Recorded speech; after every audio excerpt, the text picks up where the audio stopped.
నమస్తే, welcome to reporters time. నేను రాజశేఖర్.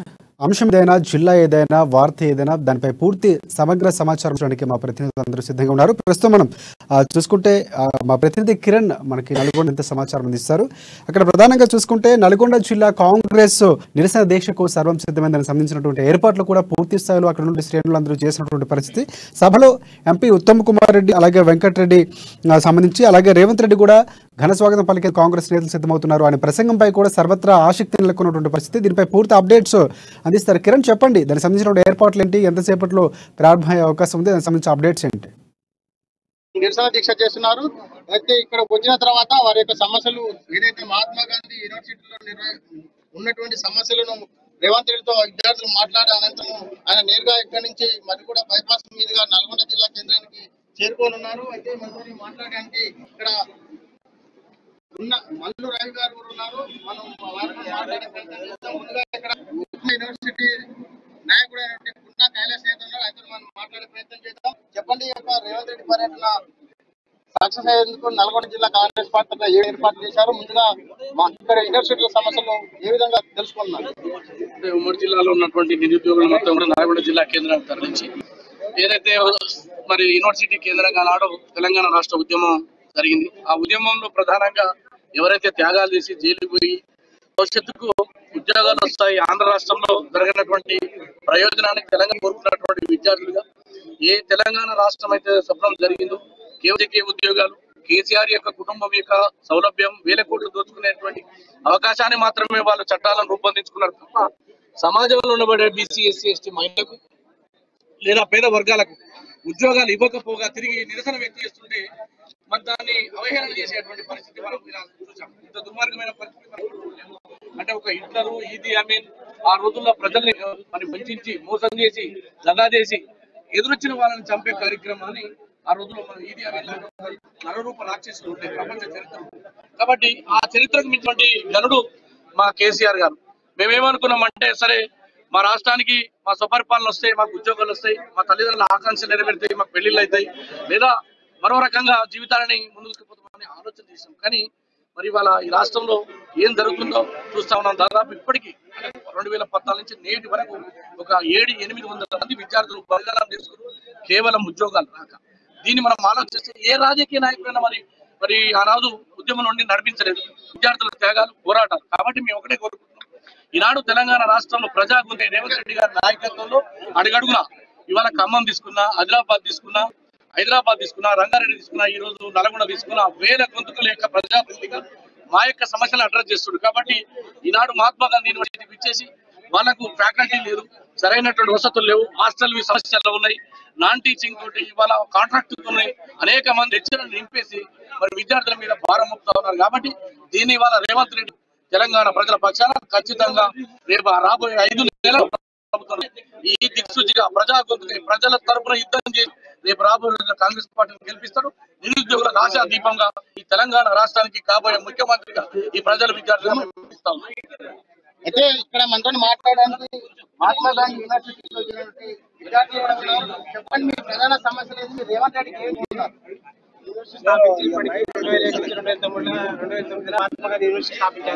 అప్పటి నుంచి యూనివర్సిటీ ఎలా నిర్మాణం జరిగింది అలానే ఉంది. అసిస్టెంట్ ప్రొఫెసర్ పోస్టులు భర్తీ చేయాలా, రెగ్యులర్ ఫ్యాకల్టీ లేదు. రెగ్యులర్ ఫ్యాకల్టీ పోవడం వల్ల విద్యార్థులు చాలా సమస్యలు ఎదుర్కొంటారు. రెగ్యులర్ ఫ్యాకల్టీ భర్తీ చేస్తే రెగ్యులర్ అవుతాయి. కానీ ఇంతవరకు ఈ ముఖ్యమంత్రి కానీ టీఆర్ఎస్ ప్రభుత్వం కానీ ఇంతవరకు రెగ్యులర్ ఫ్యాకల్టీని భర్తీ చేయట్లేదు. దానివల్ల కోర్సులు ఇక్కడ పీజీ కోర్సులు కానీ సెల్ఫ్ ఫైనాన్స్ కోర్సులు కానీ ఉంటున్నాయి. సెల్ఫ్ ఫైనాన్స్ కోర్సు వల్ల ప్రభుత్వం మొత్తం ఫీజు రియంబర్స్మెంట్ ఇవ్వట్లేదు. దానివల్ల విద్యార్థులకు అదనం భారం పడుతుంది. అలాగే పిహెచ్డీ పార్ట్ టైం పిహెచ్డీ ఉంది, రెగ్యులర్ పిహెచ్డీ లేదు. ఈ పిహెచ్డీ విద్యార్థులకి హాస్టల్ ఇవ్వటం లేదు. పిహెచ్డీ విద్యార్థులకు హాస్టల్ సమస్యలు అన్ని చాలా ఉన్నాయి. ఇంకా అలాగనే పోతే మహిళా విద్యార్థులు మా గర్ల్స్ హాస్టల్లో చాలా సమస్యలు ఉన్నాయి. వాళ్ళకి వాటర్ ప్రాబ్లం ఉంది.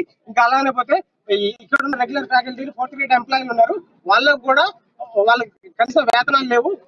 జీతాలు పెంచుతాను ఇంతవరకు చెప్పారు కానీ జీతాలు పెరగలేదు. కేవలం సెల్ఫ్ ఫైనాన్స్ కోర్సుల వల్ల ఇవన్నీ జరుగుతున్నాయి. ఇక్కడ ఇంతవరకు రాష్ట్ర ప్రభుత్వం పట్టించుకోవట్లేదు, అసలు స్పందించట్లేదు, విద్యార్థుల సమస్యలు పరిష్కరించట్లేదు, విద్యార్థుల కోసం ఎటువంటి న్యాయం చేయట్లేదు. ఆ రోజు ఇక్కడ గతంలో కాంగ్రెస్ ప్రభుత్వం ఏర్పాటు చేసిన ఆ నిర్మాణం ఎలా ఉందో అలానే ఉంది. కానీ 50 నుంచి 60 వరకు రెగ్యులర్ పోస్టులు అసిస్టెంట్ ప్రొఫెసర్ భర్తీ చేయాలా. రెగ్యులర్ గా కేవలం 4 మాత్రమే ఉన్నారు. వాళ్ళు కూడా డిప్యుటేషన్ మీదనో ట్రాన్స్ఫర్ మీద ఇక్కడికి వచ్చారు కానీ ఇంత భర్తీ చేయట్లేదు. ఇలాంటి సమస్యల వల్ల ఇలాంటి సమస్యల వల్ల మహాత్మా గాంధీ యూనివర్సిటీ చాలా విద్యా కార్యక్రమాలకు చాలా లోపం జరుగుతుంది. వీసీ ఉన్నాడు కానీ వీసీ కనీసానికి పర్మిషన్ కూడా ఇవ్వట్లేదు, వీసీకి ఫండ్స్ రావట్లేదు.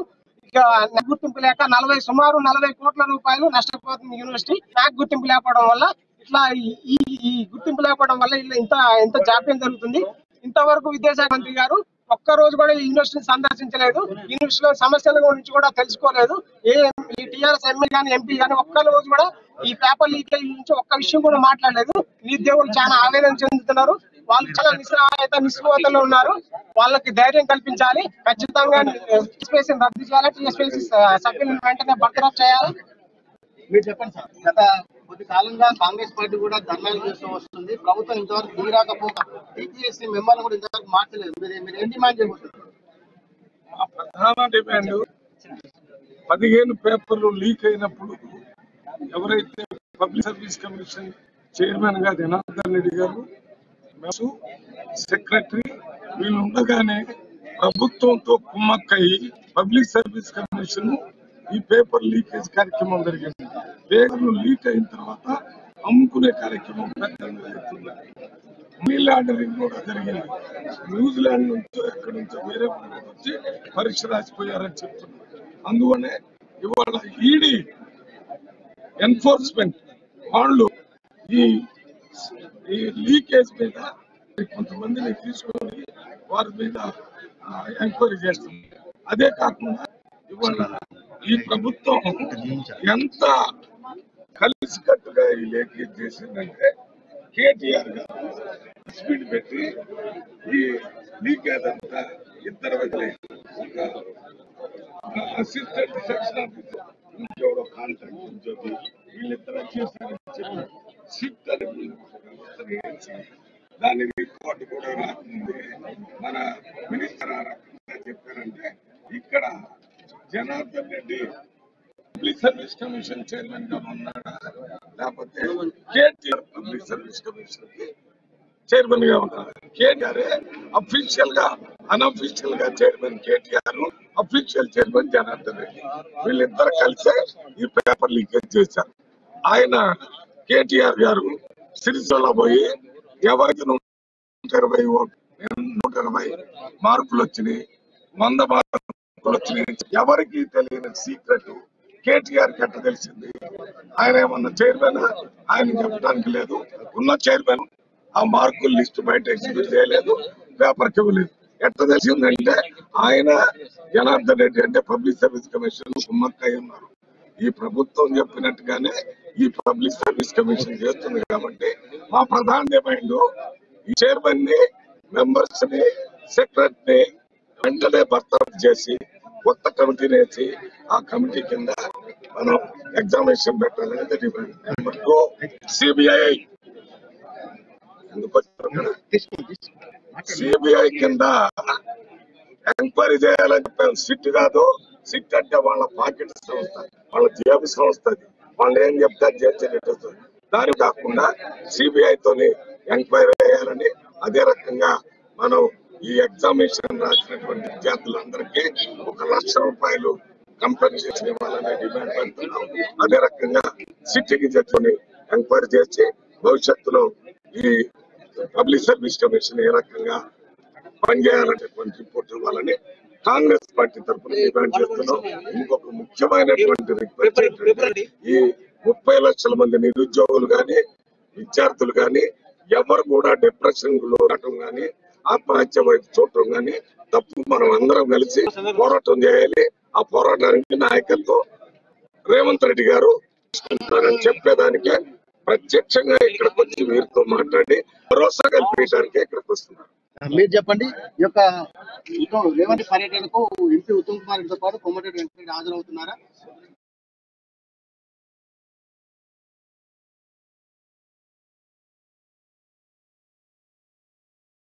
Thanks for updates. అది నల్గొండకు సంబంధించినటువంటి ఏదైతే నిరసన దీక్షకు సంబంధించినటువంటి డీటెయిల్స్. అక్కడ నెక్స్ట్ మనం వరంగల్ వెళ్దాం. వరంగల్లో మా ప్రతినిధి స్వామి మనకి సిద్ధంగా ఉన్నారు. కాంగ్రెస్లో గ్రూప్ వార్ అనేది మొదటి నుంచి ఉంది కూడా, అది మరొకసారి బాహటంగానే అంతర్గత కుమ్ములాట ఎప్పటిప్పుడు పాలు పొంగినట్టు పొంగుతూనే మనకి కనిపిస్తూనే ఉంటుంది. మళ్ళీ చల్లారటం ఈ విధంగా జరుగుతున్నటువంటి పద్ధతులు జనగాంలో చూసుకుంటే పొన్నాల వర్సెస్ కొమ్మూరి అయినటువంటి నినాదం అయితే అక్కడ వినిపిస్తుంది పరిస్థితి. ప్రధానంగా భట్టి విక్రమార్క పాదయాత్ర సందర్భంగా ఒక్కసారి ఇదంతా బయటపడింది. ఏ వర్గానికి ఆ వర్గం పోటాపోటీగా స్వాగత సత్కారాలు అక్కడ ఏర్పాటు చేసినటువంటి పరిస్థితి. దీనిపై పూర్తి అప్డేట్స్ అందిస్తారు. చెప్పండి స్వామి, దానికి సంబంధించినటువంటి అప్డేట్స్ ఏంటి? Good evening Rajasekhar. నిన్నగాక మొన్న 3 రోజుల పాటు మల్లు అంటే సిఎల్పి నేత మల్లు భట్టు యాత్ర చేస్తున్న నేపథ్యంగా వచ్చిన నియోజకవర్గంలో పాదయాత్ర చేసుకుంటూ జనగామ జిల్లా చేరిన నేపథ్యంలో అక్కడ అప్పటికే మాజీ ఎమ్మెల్యే కొమ్మూరు ప్రతాపరెడ్డి కూడా కాంగ్రెస్ మన పాదయాత్ర కూడా అక్కడ మొదలు పెట్టిన జోడో యాత్ర కూడా మొదలుపెట్టి దరిదాపుగా 3 days అవుతున్న నేపథ్యం కనపడతా ఉంది. కొమ్మూరి వర్గీయులుగా మల్లు అంటే బట్టి మల్లు విక్రమ్ కూడా జనగాం జిల్లాకు చేరుకోవడంతో ఇటు పక్క మాజీ టిపిసిసి అధ్యక్షుడు అయినటువంటి పొన్నాల లక్ష్మయ్య కూడా అంటే అతని వర్గీయులను కొమ్మూరి వర్గీయులు కూడా పోటీగా పలకడానికి అక్కడ చేరుకున్నట్టు కనపడతా ఉంది. అక్కడికి అంటే అక్కడ మధ్యలో తోపులాట కూడా జరిగిన నేపథ్యం ఉంది. అక్కడికి పోలీసులు రంగపోయి కూడా వర్గాలను కూడా శాంతింపజేసిన పరిస్థితి కనపడతా ఉంది. కానీ అక్కడ కూడా ఎలాంటి జరగవద్దు అని కూడా కొమ్మూరి ప్రతాపరెడ్డి వర్గీయులను మాత్రం కూడా మల్లు భట్టు విక్రమ్ కూడా అసహనం వ్యక్తం చేసిన పరిస్థితి కనపడతా ఉంది. కానీ అక్కడ జనగామ జిల్లాలో అంటే టికెట్ల లొల్లే కావచ్చు, పోటాపోటీగా అంటే ఎవరి బల ప్రదర్శన చేసుకోవడానికి కూడా గిలు ప్లస్ కొమ్మూరి ప్రతాపరెడ్డి వారు కూడా బాగా అంటే వాళ్ళ నినాదాలు చేస్తూ కొమ్మూరి ప్రతాపరెడ్డి గో బ్యాగ్ అంటూ కూడా పొన్నాల లక్ష్మయ్య వర్గీయులు కూడా చేసిన పరిస్థితి కనపడతా ఉంది. మొత్తానికి మల్లు సిఎల్పి నేత మల్లు భట్టు విక్రమార్క కూడా కొమ్మూరి ప్రతాపరెడ్డి పైన కూడా అసహనం వ్యక్తం చేశారు. ఇక్కడ అంటే ఈ పాదయాత్ర నుంచి మీరు వెళ్ళిపోండి, ఇక్కడ గొడవలు లేకుండా కూడా అని చెప్పి కూడా కొమ్మూరికి ఇచ్చడం జరిగింది. కానీ కొమ్మూరి కూడా పెడతను పెట్టుకోకుండా కూడా కొమ్మూరి ప్రతాపరెడ్డి జనగామ జిల్లాలోని కూడా ఆ పాదయాత్రలో కూడా పాల్గొని కూడా నిలిచిన పరిస్థితి. ఇది మాజీ పొన్నాల లక్ష్మయ్యది కాదు ఇది అని చెప్పి కూడా గతంలో కూడా జంగ రాఘవరెడ్డిని కూడా ఇక్కడ ఎదిరించిన పరిస్థితి కూడా కనపడి మొత్తానికి చూసుకుంటే కూడా ఇక్కడ గతంలో అంటే 2021-20 పరిస్థితి అప్పుడు కూడా జనగామ జిల్లా మాజీ అధ్యక్షుడు జంగ రాఘవరెడ్డిని కూడా ఎదిరించినప్పుడు కూడా కనపడతా ఉంది. కానీ ఇక్కడ కొమ్మూరి ప్రతాపరెడ్డి కూడా అంటే ఎప్పుడు చూసినా కానీ పొన్నాల లక్ష్మయ్య పైన కానీ ఎవరు అంటే పోటీ తత్వం కూడా జనగామ జిల్లాలో నెలకొంది అని చెప్పుకోవచ్చు. మొత్తానికి చూసుకుంటే కూడా టిపిసి మాజీ అధ్యక్షుడైన పొన్నాల లక్ష్మయ్య పైన కూడా మల్లు భట్టు విక్రమార్క కూడా ఇతడు అతనికి టికెట్ వస్తున్న అవకాశాలు కూడా ఉన్నాయంటే పొన్నాల లక్ష్మయ్య కూడా మన వర్గీయులతో కూడా గ్రామాల స్థాయి నుంచి ఉంటే జిల్లా స్థాయి వరకు కూడా కాంగ్రెస్ పార్టీ కార్యకర్తలను కూడా అప్రమత్తం చేస్తూ కూడా స్వాగతం పలకడానికి భారీ ఎత్తున వర్గీయులు వచ్చిన నేపథ్యంగా అట్లాగే దాన్ని జీవించుకోలేక కూడా మాజీ ఎమ్మెల్యే కొమ్మూరి ప్రతాపరెడ్డి అంటే అక్కడికి వర్గీయులు చేరుకొని కూడా గొడవలయ్యి ఉంది. కాబట్టి కొమ్మూరి ప్రతాపరెడ్డిని కూడా పాదయాత్ర నుంచి మీరు వెళ్ళిపోండి అని చెప్పి కూడా సూచించిన నేపథ్యం కనపడుతుంది. మొత్తానికి ఇక్కడ స్వాగతం పలకడానికి మాత్రము పోటీ కనపడ్డది. తోపులాట జరిగిందని చెప్పుకోవచ్చు. అక్కడ పోలీసులు రంగప్రవేశించి ఎవరి వర్గాన్ని కూడా తోచేసిన పరిస్థితి కనపడుతుంది. రాజశేఖర్ స్వామి, ఇంకొకటి మనం ప్రధానంగా చూసుకుంటే అంతర్గత కుమ్మలాట అనేది ఒకసాటంగా కాంగ్రెస్ పార్టీలో ఒక కార్యక్రమంలో జరుగుతున్నటువంటి ఒక సమన్వయంతో లేకపోతే ఒక సంఘటితంగా మేమందరం ఒకటే అనేటువంటి క్రమంలో వేరువేరుగా చెప్పడం అనేది ఏ విధంగా చూడొచ్చు అంటారు? అంటే దీనికి సంబంధించి హైకమాండ్కి వెళ్ళి దృష్టికి వెళ్ళి దీన్ని చక్కదిద్దే ప్రయత్నం ఏమైనా భవిష్యత్తులో చేస్తారని మనం భావించవచ్చు అంటారా, లేక తదా రాజా తదా ప్రజ అన్నట్టుకు కాంగ్రెస్ పార్టీలో కొనసాగుతూ ఉందనుకోవచ్చా? కాంగ్రెస్ పార్టీలో కూడా యథారాజ్య తద కూడా జరుగుతూ ఉంది. ఒక పక్క రేవంత్ రెడ్డి కూడా పాదయాత్ర చేస్తున్న నేపథ్యం కనపడతా ఉంది. ఇక్కడ కూడా అంటే కొమ్మూరి ప్రతి కూడా అక్కడికి రేవంత్ రెడ్డి అతనికి కూడా ఎలాంటి పార్టీ ఆదేశాలు జారీ చేయకుండానే డైరెక్ట్ గా ఆయన పాదయాత్ర చేసిన నేపథ్యం కనపడతా ఉంది. కానీ మొత్తానికి అక్కడ కాంగ్రెస్ పార్టీకి సంబంధించిన టికెట్ అంటే జనగామ జిల్లాకు సంబంధించిన టికెట్ కొమ్మూరికి దక్కాలని చెప్పి కూడా ఆయన మొండి వైఖరితోని కూడా ఉమ్మూరి వర్గీయులు కూడా పాదయాత్ర చేస్తున్న పరిస్థితి కనపడతా ఉంది. ఇక్కడ మాత్రం ఉమ్మడి జిల్లాలోని కూడా అంటే కరీంనగర్ జిల్లా నుంచి బట్టు విక్రమార్క ఆ యూనివర్సిటీ నుంచి మొదలుకుంటే పశ్చిమ నియోజకవర్గంలో పాదయాత్ర చేస్తూ అక్కడికి జనగామ జిల్లాలో స్టేషన్ గన్పూర్ మీదుగా జనగామ జిల్లాలో చేరుకున్న నేపథ్యం కనపడతా ఉంది. కానీ ఎవరికి వారే యమునా తీరంగానే ఉందని చెప్పుకోవచ్చు. కాంగ్రెస్ పరిస్థితి కూడా అంటే ఒంటెందుకు పోకట కాకుండా ఎవరికి వారే ఉన్న పార్టీలో అంతర్గత విభేదాలు ఉండొచ్చు, వర్గ పోరే ఉండొచ్చు. ఇప్పుడు ప్రతిసి రేవంత్ రెడ్డి నాయకత్వాన్ని కూడా ఇప్పుడు దళిత మంత్రిని ఒకవేళ కాంగ్రెస్ పార్టీ కూడా అధికారంలోకి వస్తే దళిత ముఖ్యమంత్రిని నేనే అంటూ కూడా నేత మల్లు భట్టు విక్రమార్క కూడా చెప్పిన పరిస్థితి కనబడతా ఉంది. ఆయనతో కూడా మల్లు భట్టు విక్రమార్క దగ్గర మెప్పు పొందడానికి కూడా పొన్నాల లక్ష్మి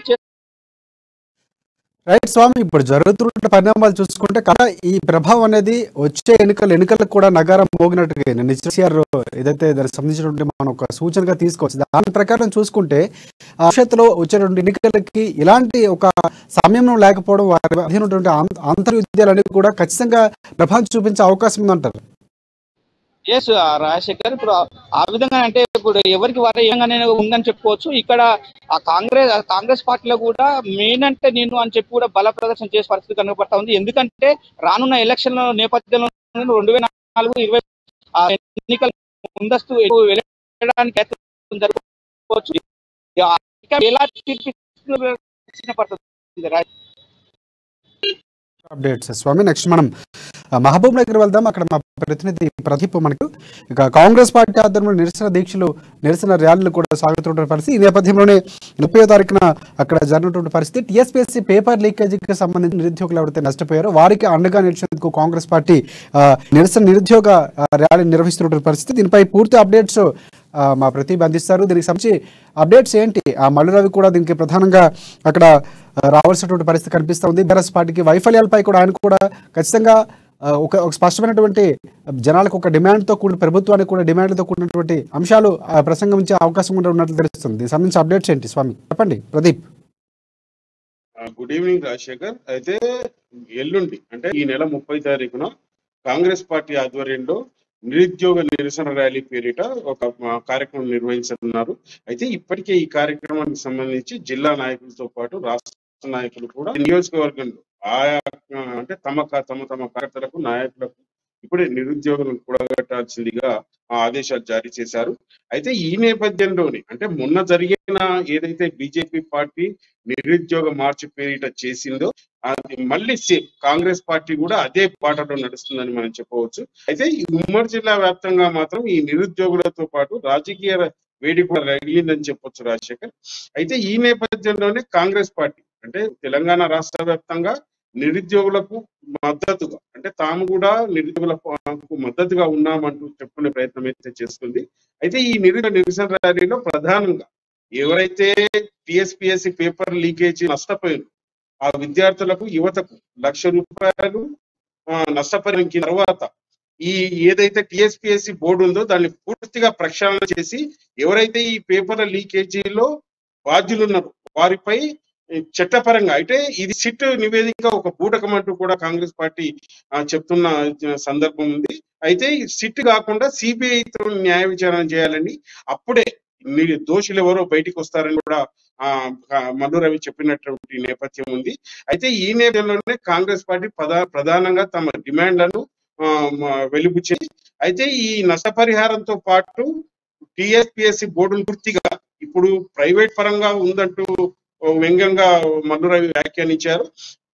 ప్రభుత్వ సంస్థగా ఉన్నదాన్ని ప్రైవేట్ సంస్థగా మార్చి ఈ వ్యవహారం అంతా కూడా ప్రభుత్వ పెద్దలే ప్రభుత్వంలో ఏదైతే మంచి స్థాయిలో ఉన్నారో వాళ్ళని ఈ లీకేజీలకు పాల్పడ్డారంటూ కూడా ఆరోపణ చేశారు మల్లు రవి. అయితే ఈ నేపథ్యంలోనే టీఎస్పీఎస్సీ బోర్డును పూర్తిగా ప్రక్షాళన చేస్తూ సిబిఐకి ఈ కేసును అప్పగించాలంటూ తర్వాత నిరుద్యోగులకు ఏదైతే నిరుద్యోగ వృత్తి టిఆర్ఎస్ గవర్నమెంట్ ఏదైతే గతంలో ఎన్నికల సందర్భంలో చెప్పింది అమలు చేయాలంటూ కూడా డిమాండ్ చేస్తుంది.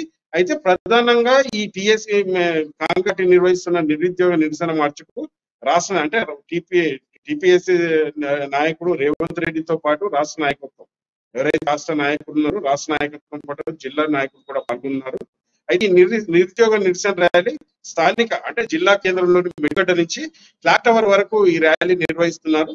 30 తారీఖు సాయంత్రం 4 గంటలకు ప్రారంభమైన ఈ నిరసన ర్యాలీలో భారీగా నిరుద్యోగులు కూడగట్టే ప్రయత్నం అయితే కాంగ్రెస్ పార్టీ చేస్తుందని చెప్పవచ్చు రాజు. రైట్ ప్రదీప్, ఇంకోటి ప్రధానంగా చూసుకుంటే అక్కడ మళ్ళీ చేసినటువంటి వ్యాఖ్యలు చూసుకుంటే బీజేపీ పార్టీ అనేది కేవలం రాజకీయం కోసం అధికారం కోసం మాత్రమే నిరుద్యోగులకు అనగా నిలుస్తున్నటువంటి పరిస్థితి. ఆ నేపథ్యంలోనే ర్యాలీలు కానీ లేకపోతే దీక్షలు కానీ చేస్తున్నటువంటి పరిస్థితి చెప్తున్నారు. మరి ఇక్కడ కాంగ్రెస్ పార్టీ చేస్తుందని మనం ఎలా చూడొచ్చు అంటారు? అంటే ఇది కూడా ఒక రాజకీయంగా అందరూ కూడా ఈ యొక్క అంశాన్ని రాజకీయ లబ్ధి కోసం దీన్ని వినియోగించుకుంటున్న వార్త కూడా ప్రజల్లో ఉన్నటువంటి పరిస్థితి.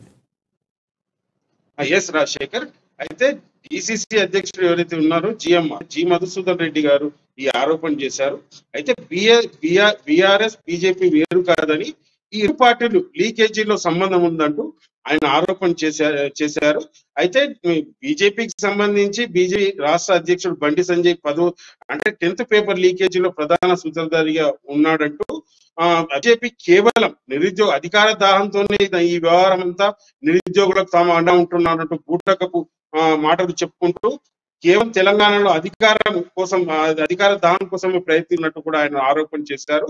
కాంగ్రెస్ పార్టీ కేవలం అంటే ఎటువంటి లాభాపేక్ష లేకుండా నిరుద్యోగులకు సరైన రీతిలో న్యాయం కలిగించే విధంగా మాత్రమే పోరాడుతుందని, ఎప్పుడు అధికారం కోసం తాము పాకులాడలేదని కూడా డిసి అధ్యక్షుడు చెప్పిన నేపథ్యం. అయితే ఈ నేపథ్యంలోనే ఈ బిఆర్ఎస్ బీజేపీ రెండు ఒకటే, ఒక నాణానికి బొమ్మ పొరుసులాగా ఆయన ఆరోపించారు.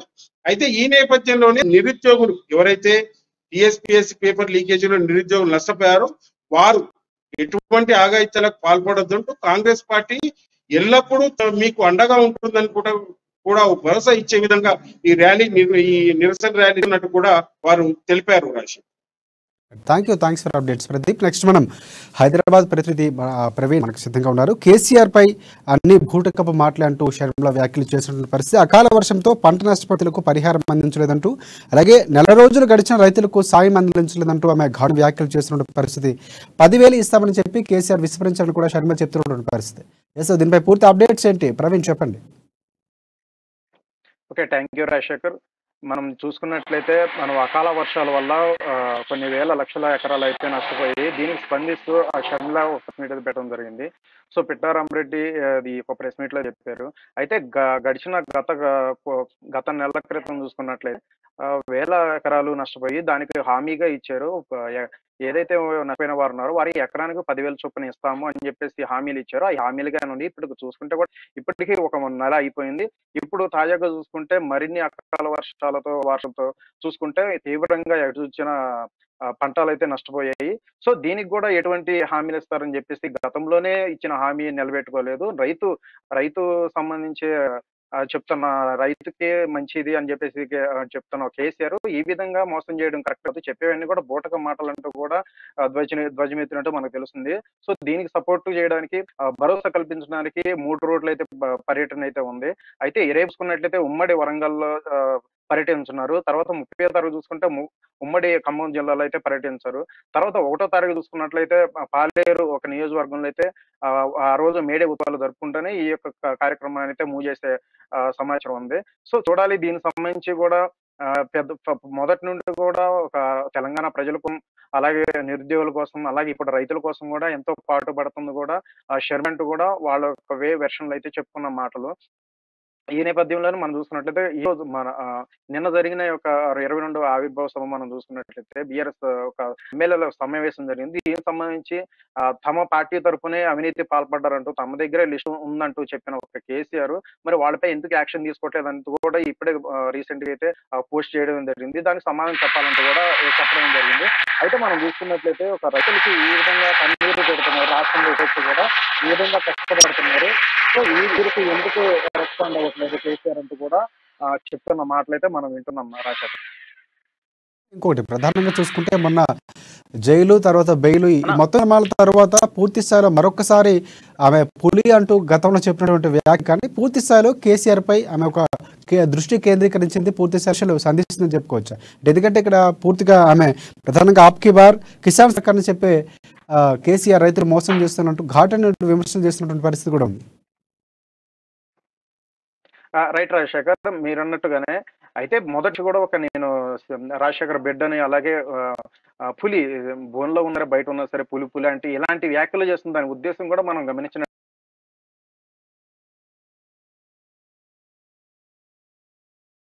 ట్లయితే పార్టీల కోసం పాటుపడిన వ్యక్తిని నేను రాజశేఖర్ కుమార్ అంటూ చెప్తుంది. అది ఒక రాజకీయంలో వ్యూహం అయి ఉండొచ్చు. కాకపోతే ఇప్పుడు ప్రజెంట్ అయితే ఈ విధంగా భుజమెత్తడి రాబోయే ఎన్నికల దృష్టిలో కూడా ప్రజలు తమ వైపు తెచ్చుకునే విధంగా కూడా ఇలాంటి వ్యాఖ్యల్లో కూడా నిజం లేకపోలేదు రాజశేఖర్. అయితే చూడాలి, దీన్ని స్పందిస్తూ మరి రిటర్న్ కౌంటర్ కూడా మరి ప్రభుత్వం అధికార పార్టీ నుంచి కూడా ఎటువంటి అదే రోజు వరకు చూసుకుంటే ఏ రోజు అప్డేట్ కూడా ఒక సీఎం ప్రశ్నిస్తూ ఒక లేఖలో ఈ విధంగా అయితే రిలీజ్ చేయడమే జరుగుతుంది. దీనికి ప్రతిస్పందనకు అయితే ఇప్పటి వరకు వచ్చింది లేదు. చూడాలి దీనికి సంబంధించి కూడా ఎటువంటి కార్యాచరణలో ఉందని. సరే, దీనికి సంబంధించి కూడా రాబోయే ఎన్నికల దృష్టి కూడా చెప్తున్నారు. ఎట్టి పరిస్థితుల్లో కూడా ఈసారి కేసీఆర్ అంటున్నారు, ఇప్పుడు రాష్ట్రంలో ఉన్న రైతుల కన్నీళ్లు తొడవలేంది దేశంలో రాజకీయ చక్కదిద్దుతారని చెప్పేసి ఘాటైన వ్యాఖ్యలు చేసిన నేపథ్యంలో మనం చూసినట్లయితే ఎట్టి పరిస్థితుల్లో కూడా 100 సాధిస్తామని చెప్తున్నారు కేసీఆర్. అది సాధ్యమే కాదు, రైతులే బుద్ధి చెప్తారు. అన్ని బూటక మాటతో ఈ విధంగా ప్రగల్భాలు పడుతున్న యొక్క కేసీఆర్ కి రైతులే బుద్ధి చెప్తారని చెప్పేసి ఈ వ్యాఖ్యల వెనక రాజకీయ వ్యూహం లేకపోలేదు. సో వచ్చే ఎన్నికల్లో తమ వంతు సత్తా చాటుకునే నేపథ్యంలోనే ఈ విధంగా వ్యవహరిస్తే ఈ మాటల్లో కూడా వస్తుందని కూడా మనం భావించవచ్చు. Rajasekhar, thanks for updates Praveen. Next మనం ఆదిలాబాద్ మా ప్రతినిధి జోషి మనకి పూర్తి సమాచారం అందించకుండా, అక్కడ ప్రధానంగా చూసుకుంటే ఆదిలాబాద్లో బాబాసాహెబ్ అంబేద్కర్ రాజ్యాంగ నిర్మాత ఎవరైతే ఉన్నారో ఆయన సాక్షిగా అక్కడ రాజకీయం ముదురుతుందని చెప్పుకోవచ్చు. బీఆర్ఎస్ ఇటువైపు కాంగ్రెస్ మధ్య హోరాహోరీ అక్కడ ఒక యుద్ధమైనటువంటి వాతావరణం. ఎందుకంటే రాజకీయాలు అనేవి ఎప్పుడు ఏ అంశం మీద ఉంటాయో తెలియదు. బట్ ఇక్కడ ప్రధానంగా చూసుకుంటే అంబేద్కర్ విగ్రహాన్ని భారీగా ఏర్పాటు చేసుకునే పరిస్థితి. ఈ నేపథ్యంలో అక్కడ ఒక వివాదం అయితే నడుస్తుంది. నివాళులకు సంబంధించినటువంటి అంశం, ఆయన అవమానించారంటూ స్టార్ట్ అయినటువంటి వివాదం ఇప్పుడు పూర్తి స్థాయిలో 2 వర్గాల మధ్య వచ్చినటువంటి పరిస్థితి కనిపిస్తుంది. దీనిపై పూర్తి అప్డేట్స్ జోషి అందిస్తారు. జోషి, చెప్పండి. Right Rajasekhar, good evening. ఇక్కడ ఆదిలాబాద్ జిల్లాకు సంబంధించినటువంటి రాజకీయాలు రోజు రోజుకు కొత్త మలుపులు తిరుగుతోంది. మొన్నటి వరకు ఒక విధంగా ఉన్నటువంటి రాజకీయాలు గత 2 రోజుల క్రితం టీపీసీసీ అధ్యక్షులు రేవంత్ రెడ్డి ఆదిలాబాద్ నుండి ఏదైతే మొదలు పెట్టినటువంటి నిరుద్యోగ నిరసన ర్యాలీ ఉందో దానికి సంబంధించి జనము అంటే భారీ సంఖ్యలో చెప్పుకోదగ్గ స్థాయిలోనే ఇక్కడికి వచ్చినటువంటి పరిస్థితి. అయితే ఆ యొక్క సందర్భంలో ఇటీవల కొత్తగా అంబేద్కర్ విగ్రహం ఏదైతే ఇక్కడ స్థానికంగా జిల్లా కేంద్రంలో ఉన్నటువంటి అంబేద్కర్ కూడలిలో ఏర్పాటు చేసినటువంటి అంబేద్కర్ భారీ సైజులో ఉన్నటువంటి నేపథ్యంలో క్రేన్ సహాయం లేనటువంటి పరిస్థితుల్లో పూలమాలలు నివాళిగా అర్పించడం అనేటటువంటిది సాధ్యం కాని విషయం. అయితే రేవంత్ రెడ్డి సభకు సంబంధించి ఆరంభంలోనే ఇటు డిసిసి అధ్యక్షుడు సాజిద్ ఖాన్ అలాగే రేవంత్ రెడ్డి సైతం తమ తరఫున ఎస్టీ సెల్ విభాగానికి సంబంధించినటువంటి శివాజీ కాంబ్లే అనేటటువంటి నాయకుడు అంబేద్కర్ కు నివాళులు అర్పిస్తారు అని చెప్పి పేర్కొనడం జరిగింది. అయితే దానికి సంబంధించి ఆయన నివాళులు అర్పిస్తున్నటువంటి నేపథ్యంలో ఆ యొక్క పూలమాలను అంబేద్కర్ పాదాల చెంత ఉంచినటువంటి ఆ ఫోటోలు కూడా ఇక్కడ స్థానికంగా వైరల్ అవుతున్నటువంటి నేపథ్యం. అయితే ఈ యొక్క జనసందోహం రావటం కారణమా, లేకపోతే ఎట్టి పరిస్థితుల్లో కూడా విపక్షాలను తమ రాజకీయ చట్రంలోకి లాగడమే అధికార పార్టీకి సంబంధించినటువంటి కోణం అనేటటువంటిది తెలీదు. కానీ ఆ యొక్క సభకు సంబంధించినటువంటి సందర్భంలో బాబాసాహెబ్ అంబేద్కర్ కు, రాజ్యాంగ నిర్మాత బాబాసాహెబ్ అంబేద్కర్ కు కనీసం పూలమాల కూడా వేసి నివాళులు అర్పించలేదు అనేటటువంటి కోణంలో దళిత సంఘాలన్నీ కూడా ఇక్కడ నిన్నటి రోజున అంటే పెద్ద ఎత్తున ఆందోళన పెట్టినటువంటి నేపథ్యం.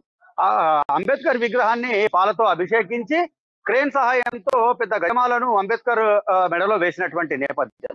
అయితే వాస్తవంగా ఇక్కడ చూసినట్లయితే ఆ యొక్క దళిత సంఘాలు పిలుపునిచ్చినటువంటి పిలుపు మేరకు ఒక ఆందోళన జరిగినట్టుగా బయట కనిపిస్తున్నప్పటికీ కూడా ఆ యొక్క నిన్న చేసినటువంటి ఏదైతే ఆందోళన ఉందో అంబేద్కర్ విగ్రహానికి అభిషేకం చేసినటువంటి దళిత సంఘాలు ఎవరైతే ఉన్నారో వాళ్ళలో దాదాపుగా 80% పైగా అత్యధికులు బీఆర్ఎస్ కి సంబంధించినటువంటి అనుబంధ విభాగాలు లేదా ద్వితీయ శ్రేణి నాయకులుగా ఉన్నటువంటి లేదా కార్యకర్తలుగా ఉన్నటువంటి వ్యక్తులే కావటం అనేటటువంటిది ఇక్కడ గమనించాల్సినటువంటి.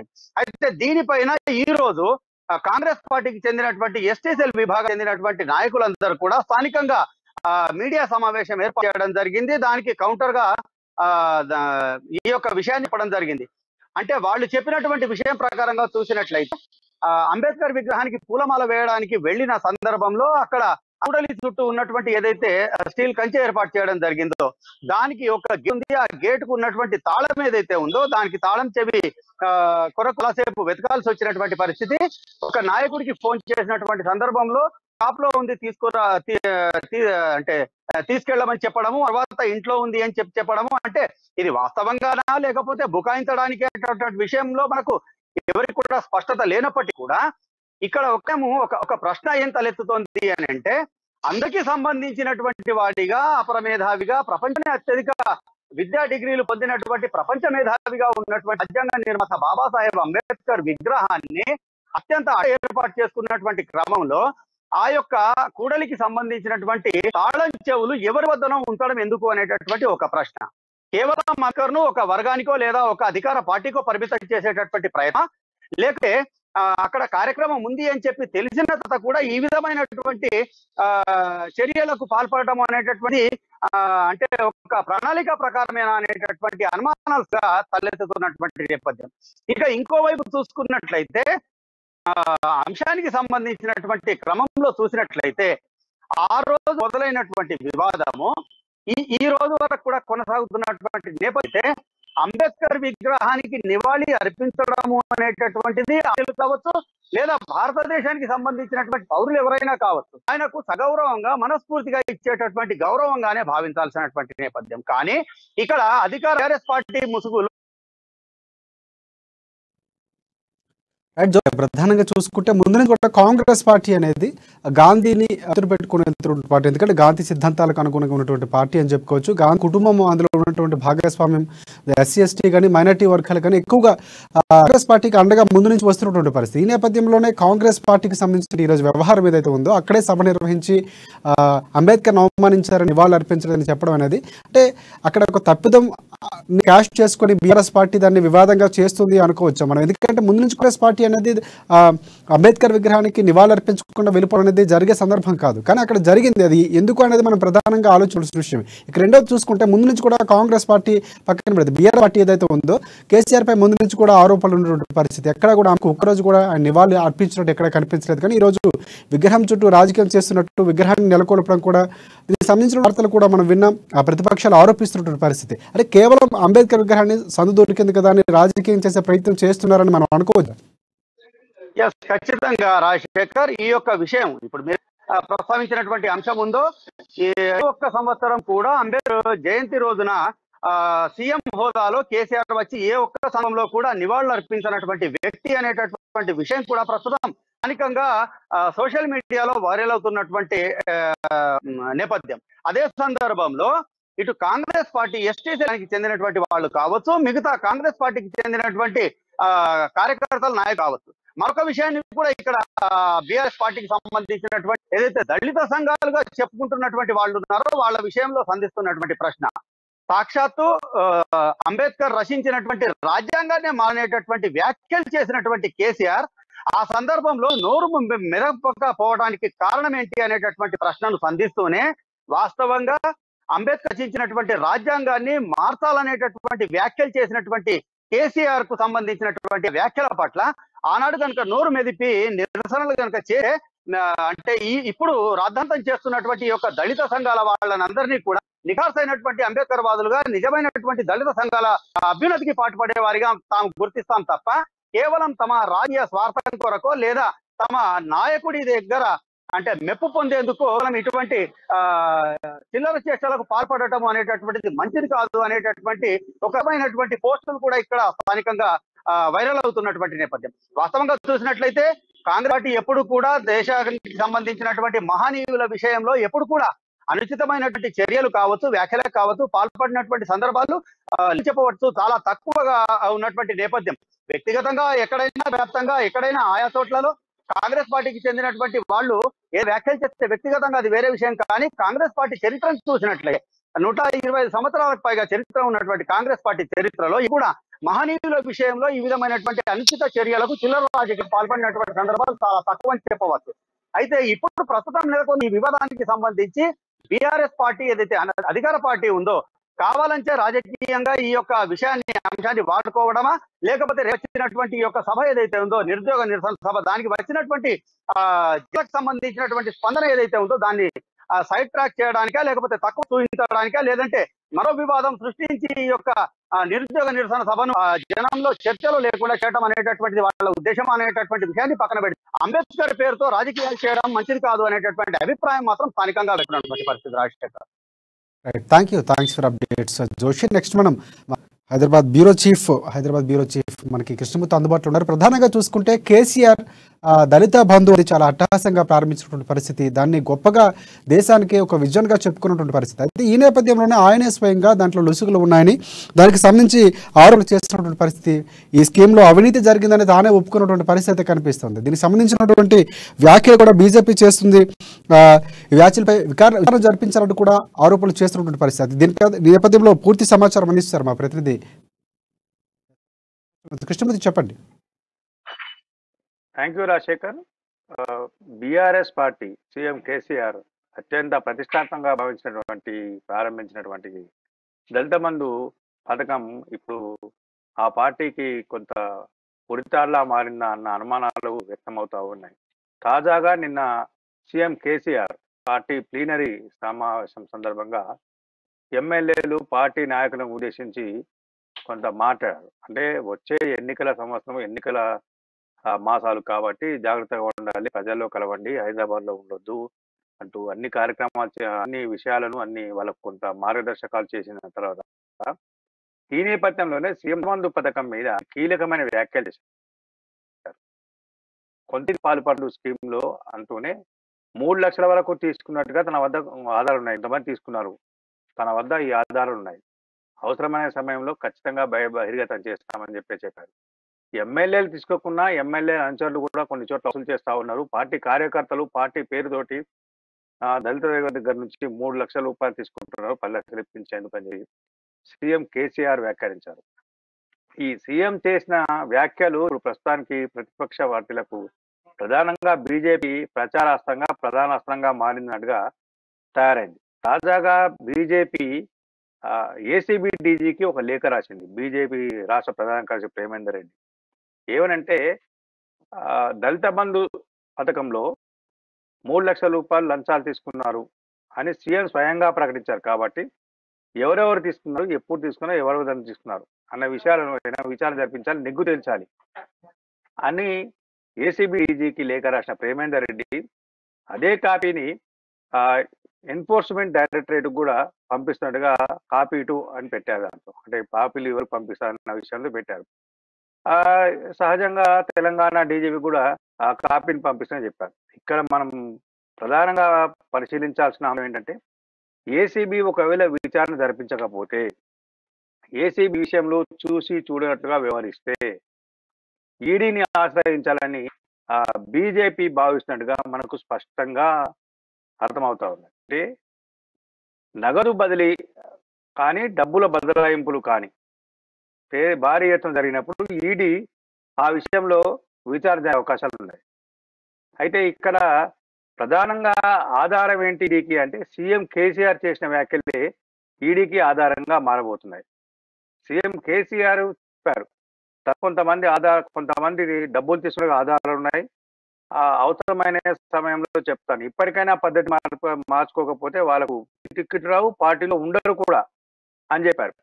అయితే సీఎం కేసీఆర్ చెప్పింది ఒకందుకు, అంటే దళితులను ఏదైతే అణగారిన వర్గాలు ఉన్నారో, ఉపాధి కోసం చూస్తా ఉన్నారో వాళ్ళకు రాష్ట్ర ప్రభుత్వం ఇతోధికంగా ఆదుకునేందుకు వస్తే, మధ్యవర్తులుగా ఉన్నటువంటి పార్టీ ఎమ్మెల్యేలు కానీ, పార్టీ నాయకులు కానీ, పార్టీ పెద్దలో కొంతమంది ఇలా డబ్బులు తీసుకోవడం పార్టీకి అప్రతిష్ట పాలు వస్తుంది, చెడ్డ పేరు వస్తుంది, పార్టీకి రాబోయే కాలం ఇబ్బందులు వస్తాయి అన్న ఉద్దేశంతో కేసీఆర్ వ్యాఖ్యలు చేశారు.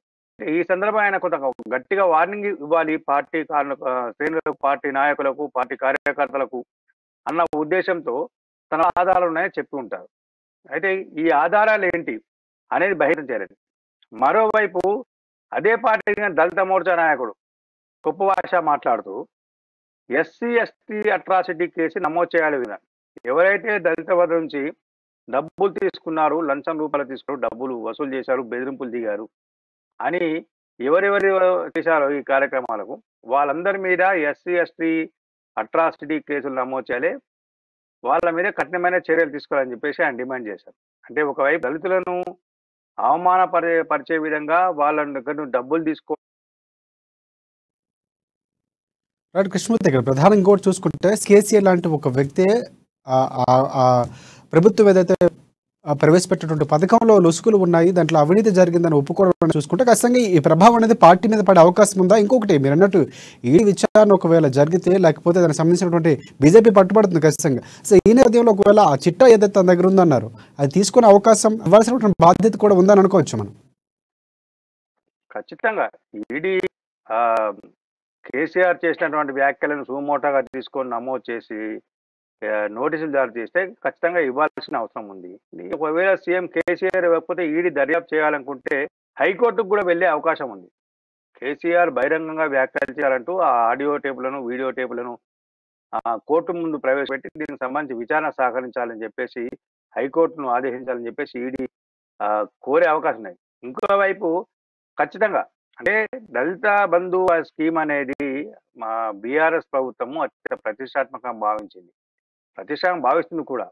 ఒకవేళ దేశంలో అధికారంలోకి ఇస్తే దేశంలోని అందరికీ దళిత బంధు ఇస్తాను అని చెప్పేసి సీఎం కేసీఆర్ ప్రకటిస్తుంది. ఈ నేపథ్యంలో పార్టీ నాయకులు రాష్ట్రంలో దళితులకు రాష్ట్ర ప్రభుత్వం అందించే ఈ పథకంలో డబ్బుల విషయంలో కమిషన్లు తీసుకొని 30% కమిషన్లు 40% commission. Thanks for updates Krishnamurthy. Next మనం కరీంనగర్ వెళ్దాం. కరీంనగర్లో మా ప్రతినిధి శ్రీకాంత్ మనకి సిద్ధంగా ఉన్నారు. కరీంనగర్లో అధికార పార్టీ నేతల మధ్య వర్గపోరు మరొకసారి తారస్థాయికి చేరుకుందని చెప్పుకోవచ్చు. విభేదాల కారణంగా ఇబ్బంది గురవుతున్నటువంటి పట్టణ ప్రజలను కూడా ఇక్కడ వార్త వినిపిస్తుంది. ఇక నెల గడుస్తున్నా పట్టించుకొని బల్దీ అధికారులు ప్రధానంగా చూసుకుంటే 51 డివిజన్లో పరిష్కారం కాని సమస్యలు ఎక్కడ వేసిన గొంగల అనే మాదిరిగానే ఉన్నాయి. పరిస్థితి లోపాలు కూడా కనిపిస్తున్నటువంటి పరిస్థితి. దీనిపై స్థానికులు కూడా ఆందోళన వ్యక్తం చేస్తున్నారు. దీనిపై పూర్తి అప్డేషన్ శ్రీకాంత్ చెప్పండి. Thank you Rajasekhar. 51 division Karimnagar పట్టణంలోని 51 డివిజన్ ఏదైతే ప్రధాన కూరగాయల మార్కెట్ కానీ టవర్ సర్కిల్ కానీ శరవేగంగా అభివృద్ధి చెందుతుంది. అంటే స్మార్ట్ సిటీ హోదాలో కరీంనగర్ పట్టణం శరవేగంగా అభివృద్ధి చెందుతున్న తరుణంలో ఏదైతే 51 డివిజన్ లో సర్దార్ రవీందర్ సింగ్ కార్పొరేటర్ గా ఉన్నారు, ఆయన హయాంలో అంటే తాను కార్పొరేటర్ గా ఉన్నప్పటికీ కూడా ఏదైతే తన ప్రత్యర్థి వర్గం అంటే ఒకే పార్టీలో ఉంటూ కూడా వర్గ విభేదాలు ఉన్నాయంటూ కూడా ఈరోజు కాంగ్రెస్ పార్టీ నగర అధ్యక్షుడు కోమటిరెడ్డి నరేందర్ రెడ్డి ఆరోపించారు. ఏదైతే మేయర్ ఏదైతే కార్పొరేటర్ రవీందర్ సింగ్ ఉన్నారు, అతను కాకుండా మేయర్ ఎవరైతే ఉన్నారు యాదగిరి సునీల్ రావు, మంత్రి గంగుల కమలాకర్, ఈ ముగ్గురి మధ్య వర్గపోరు నడుస్తుంది. దీని వల్ల ఆ స్థానిక డివిజన్ ఎలాంటి డెవలప్ చేయట్లేదు. అంత మనం విజువల్స్ లో చూడొచ్చు. ఈ రోజు వాళ్ళు కాంగ్రెస్ పార్టీ శ్రేణులు నగర శ్రేణులు కూడా మొత్తం ఆ డివిజన్ లో పర్యటించి అక్కడ సమస్యలైనా ఆరా తీసి ఇప్పటికే గతంలో కూడా కరీంనగర్ లో ఈ కాంగ్రెస్ పార్టీ ఆధ్వర్యంలో పలు డివిజన్లలో పర్యటించి ఇదే డివిజన్ లో పర్యటించి ఇక్కడ ఉన్న సమస్యలను ప్రభుత్వ అధికారుల దృష్టి కూడా తీసుకెళ్లడం జరిగింది. 8 నెలల క్రితం ఈ తతంగం అంతా నడిచింది. అయినా ఎలాంటి చర్యలు చేపట్టకపోవడంతో మరొకసారి ఈ రోజు కూడా ఆ డివిజన్ లో ఉన్న ప్రధాన సమస్యలు అంటే ఆక్రమణలు, ఏదైతే బల్దియా పరిధిలో ఉన్న ఆక్రమణలు, ఫుట్పాత్లు కానియొచ్చు, షాపుల ముందు అంటే ప్రతిదీ కూడా అన్ని ఆక్రమణలకు అన్యాక్రాంతం అవుతున్నాయి అని చెప్పేసి వాళ్ళు ప్రధానంగా ఆరోపించడమే కాకుండా ఏదైతే ఆ మున్సిపల్ బల్దియా అధికారులు మాత్రం ఎలాంటి చర్యలు తీసుకోకూడదు. మనకు విజువల్స్ లో కనిపిస్తున్నట్టు ఇక్కడ ఏదైతే ఒక కాంప్లెక్స్ నిర్మాణం కోసం చాలా సంవత్సరాల క్రితం కాంప్లెక్స్ నిర్మాణం చేపట్టడం అయితే జరిగింది. కాకపోతే ఆ పర్యవేక్షణ మాత్రం కరువైంది. ఆ కాంప్లెక్స్ ని అద్దెకి ఇవ్వడానికి మాత్రం బల్దియా అధికారులు ఇప్పటి వరకు కూడా ఎలాంటి చర్యలు చేపట్టలేదు. అక్కడ అసాంఘిక కార్యక్రమాలు అంటే మద్యం సేవించడం లాంటి ఇతర అసాంఘిక కార్యక్రమాలు కూడా తరచూ అయితే ఈరోజు చేస్తున్నటువంటి కాంగ్రెస్ నిరసనలకు సంబంధించినటువంటి నేపథ్యంలో అధికారులు కానీ లేకపోతే అక్కడ ఉన్నటువంటి ప్రభుత్వ సన్నిహిత నాయకులు కానీ స్పందించే అవకాశం ఉందని అనుకోవచ్చు మనం. రాజశేఖర్, ఇది ఇప్పుడు కొత్త ఏమి కాదు. 8 నెలల క్రితం కాంగ్రెస్ పార్టీ ఆధ్వర్యంలో ఇంతకు ముందు కూడా వాళ్ళు ఆందోళన చేశారు. కాంగ్రెస్ శ్రేణులు ఆందోళన చేసి ఎక్కడ వేసిన గొంగలు ఎక్కడే ఉన్నది అన్న చిన్నంగా మారింది అనే విధంగా అంటే ఆ అభివృద్ధి పనులు కానీ ఆ మార్కెట్ ఏరియాలో అపరిశుభ్రత అంటే ఏదైతే పారిశుద్ధ్య లోపం కూడా స్పష్టంగా కనబడుతుంది. మనం కూడా అంటే కరీంనగర్ పట్టణం వాళ్ళకంతా కూడా ఆ ఏరియా అంతా పరిచయమే. ఆ ఏరియాకి వెళ్ళడానికి కూడా చాలా దాదాపుగా ఇబ్బందులు పడాల్సిన పరిస్థితి. నడుచుకుంటూ వెళ్ళాల్సిన దుర్గంధం వెదజల్లే స్థితి ఉంటుంది.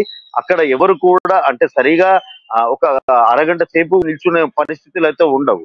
కాకపోతే ఇది కేవలం వర్గపోరు వల్లనే ఈ డివిజన్ పట్టించుకోవట్లేదంటూ కాంగ్రెస్ పార్టీ నగర అధ్యక్షులు కోమటిరెడ్డి నరేందర్ రెడ్డి ఆరోపణ ఈ రోజు మొత్తం ఆ డివిజన్ లో పర్యటించడం జరిగింది.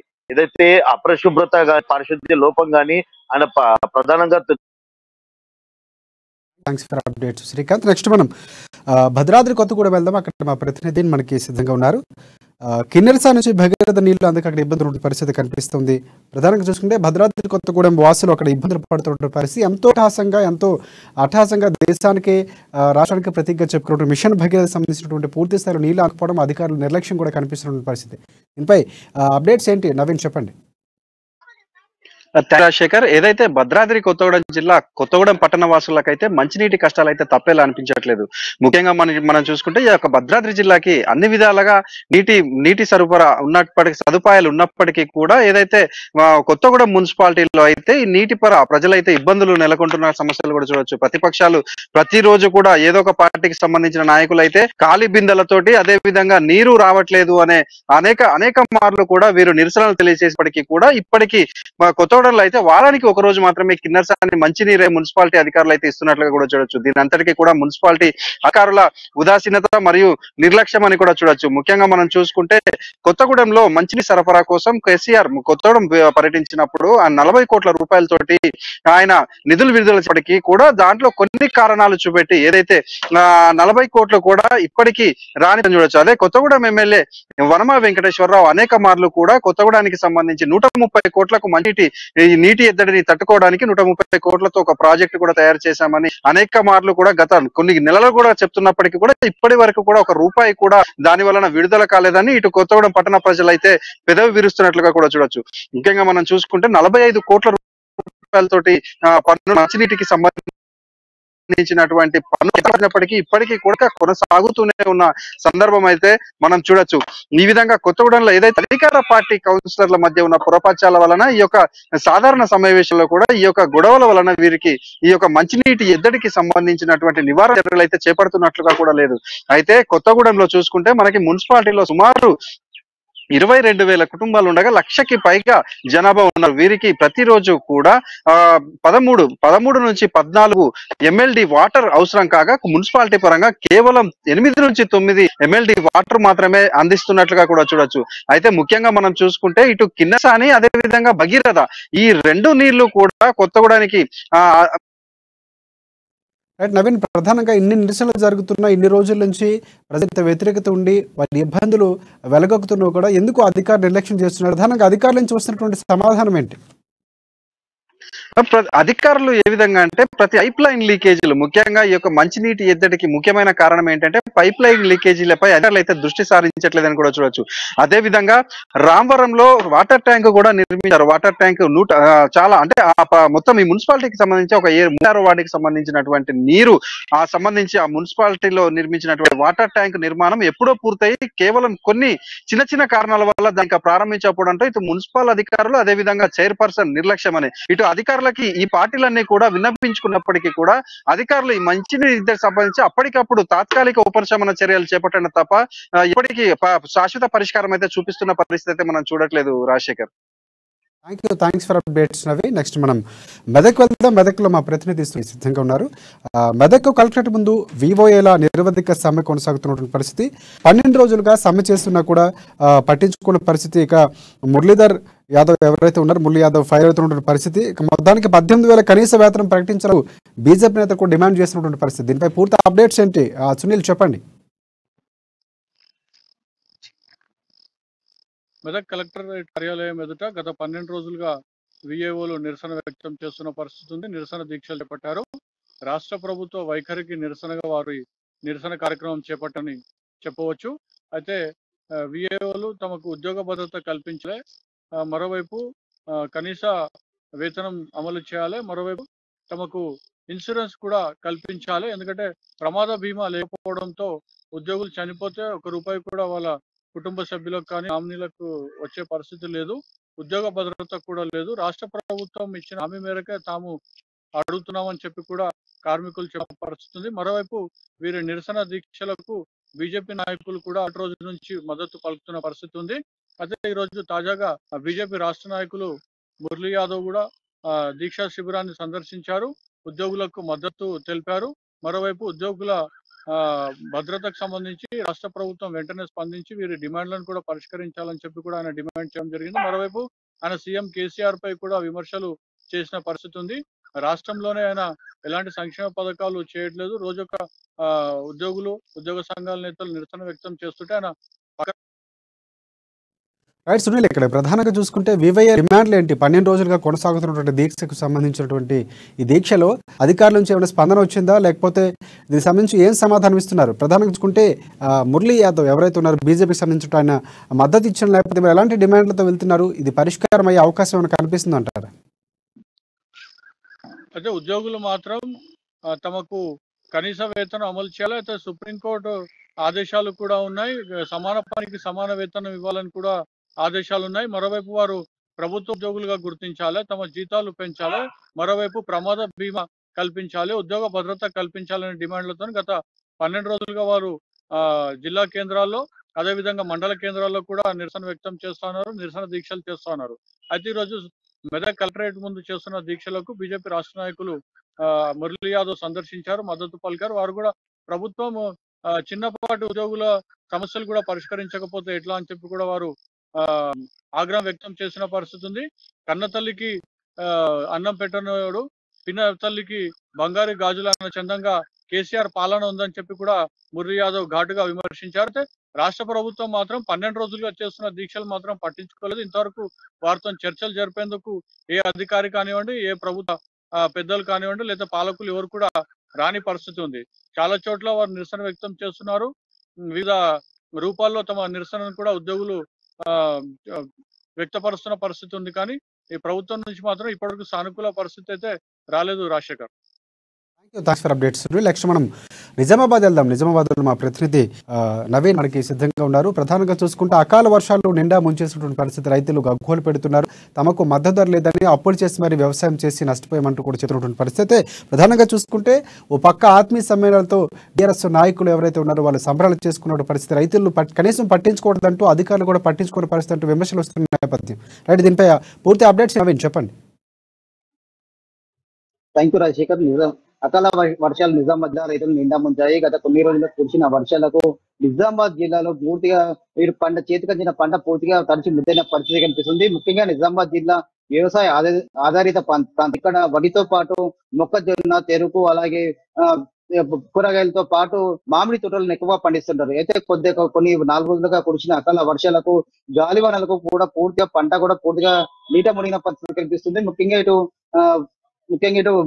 మామిడికాయలు కూడా పూర్తిగా కింద నేలకు రాడిన పరిస్థితి కనిపిస్తుంది. మరోవైపు కూడా కొనుగోలు కేంద్రాల వద్ద కూడా పూర్తిగా తడిచిన వరిధాన్యం కూడా తడిచి ముద్దైన పరిస్థితి మనకు కనిపిస్తుంది. అయితే పూర్తిగా గత కొన్ని రోజులు కురిసిన వర్షాలకు పూర్తిగా రైతులు మాత్రం నష్టపోయిన పరిస్థితి మాత్రం కనిపిస్తుంది. అయితే దీంట్లో కూడా ఇంత జరుగుతున్నప్పటికీ కూడా ఇటు అధికారులు కావచ్చు, ఇటు బీఆర్ఎస్ సంబంధించిన ఎమ్మెల్యేలు, పాలకులు కూడా ఇంతవరకు ఎవరు రావట్లేదని చెప్పి తమకు ఆదుకుంటామని చెప్పిన పరిస్థితి లేదని చెప్పి కూడా రైతులు మండిపడుతున్నారు. అయితే ముఖ్యంగా అమ్మానుస్ కూడా ప్రధానంగా ఇటు వరి కొనుగోలు కేంద్రం వద్దకు వెళ్ళింది. అక్కడ వారి రైతుల బాధలు కూడా తెలుసుకునే ప్రయత్నం చేసింది. అయితే ఇప్పటి వరకు కూడా వరి కొనుగోలు కేంద్రం ఏర్పరిచినప్పటికీ కూడా ఎక్కడ బారదలు కావచ్చు, గోనె సంచులు కావచ్చు ఇవ్వని పరిస్థితి కానీ ఉందని, లారీలు కూడా రాని పరిస్థితి. రోజుల తరబడి అక్కడనే వరి ధాన్యం పెట్టి కూడా ఉంచడంతో కూడా గత కొన్ని రోజులకు కురిసిన వర్షాలకు పూర్తిగా ఉన్న పంట కూడా పూర్తిగా వరి ధాన్యం నీట మునిగింది, పూర్తిగా మొలకలొచ్చే పరిస్థితి ఉందని చెప్పి కూడా రైతులు మండిపడుతున్నారు. అయితే ఇంత జరుగుతున్న ఇటు పాలకులు మాత్రం రైట్ నవీన్, ప్రధానంగా చూసుకుంటే ఇప్పుడు కూడా నష్టాలు ప్రతిసారి కూడా ప్రకృతి వైపరీత్యాలకు నష్టపోతున్న పరిస్థితి. కానీ అధికారులు మాత్రం ముందు జాగ్రత్తగా ఎందుకు, అంటే వాతావరణ శాఖ ముందు హెచ్చరికలు చేసినా కూడా అధికారులు సమాయత్తం చేయడం, వాళ్ళని సిద్ధపరచడం ఎందుకు ప్రభుత్వం చేయలేకపోతుంది? అంటే ప్రధానంగా వైఫల్యంగా అనుకోవచ్చా మనం? ఎందుకంటే తెలంగాణ ప్రభుత్వం వచ్చినాక